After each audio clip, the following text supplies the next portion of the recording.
दोस्तों, गुम है किसी के प्यार में के आने वाले एपिसोड्स में जो होने वाला है वह किसी धमाके से कम नहीं होगा।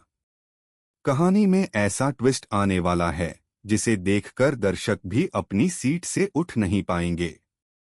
अब तक आपने देखा कि तारा ने अपनी चालाकियों और धूर्तता से पूरा बिजनेस अपने नाम करवा लिया। जो कभी सभी और उसके बच्चों का सहारा हुआ करता था, अब वह सब तारा की झोली में जा चुका है। और इतना ही नहीं, वह निर्दयी तारा सभी और उसके नन्हे बच्चों को घर से भी बाहर निकाल देती है। यह लम्हा सभी की जिंदगी का सबसे दर्दनाक पल साबित होता है। एक माँ के लिए अपने बच्चों को लेकर दर-दर भटकना किसी सजा से कम नहीं होता। सभी के सामने जिंदगी जैसे थम सी जाती है। उसे समझ नहीं आता कि अब वह कहाँ जाए, किससे मदद मांगे। मगर सभी हार मानने वाली नहीं है। अपने बच्चों के लिए वह हिम्मत जुटाती है और रहने के लिए एक छोटा सा घर ढूंढ लेती है। लेकिन वह जिंदगी आसान नहीं होती। दिन भर की मेडिकल ड्यूटी, मरीजों की जिम्मेदारी और घर लौटने पर बच्चों की देखभाल, इन सब के बीच सभी टूटने लगती है। थकान उसके चेहरे पर साफ झलकती है, लेकिन माँ का दिल कभी हार नहीं मानता। हर दिन वह खुद से लड़ती है, हालातों से जूझती है और अपने बच्चों को एक बेहतर जिंदगी देने का सपना देखती है।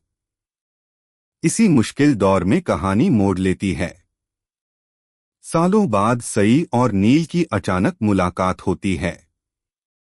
जब दोनों आमने सामने आते हैं तो आंखों में वो पुराने जख्म, वो दर्द फिर से ताजा हो जाता है।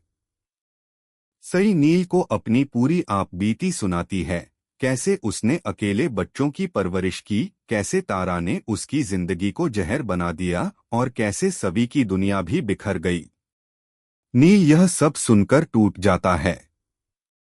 उसे यकीन ही नहीं होता कि उसके आसपास इतनी बड़ी बड़ी बातें होती रहीं और उसे कभी पता तक नहीं चला।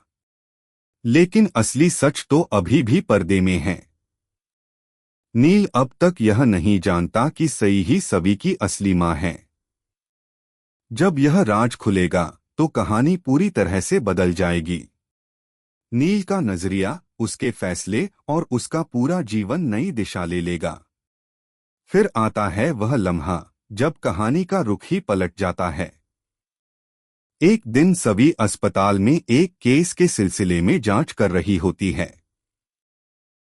अचानक उसकी नजर एक आईसीयू कमरे में पड़ी महिला पर जाती है। यह महिला महीनों से कोमा में पड़ी थी। सभी को लगता है कि उसने इस चेहरे को पहले कहीं देखा है। जैसे ही वह पास जाती है और उसका हाथ छूती है, तभी वह महिला मुक्ता अचानक उसका हाथ कसकर पकड़ लेती है। यह देखकर सभी दंग रह जाती है। वह तुरंत डॉक्टर को बुलाती है। डॉक्टर हैरानी से कहता है, यह तो नामुमकिन है।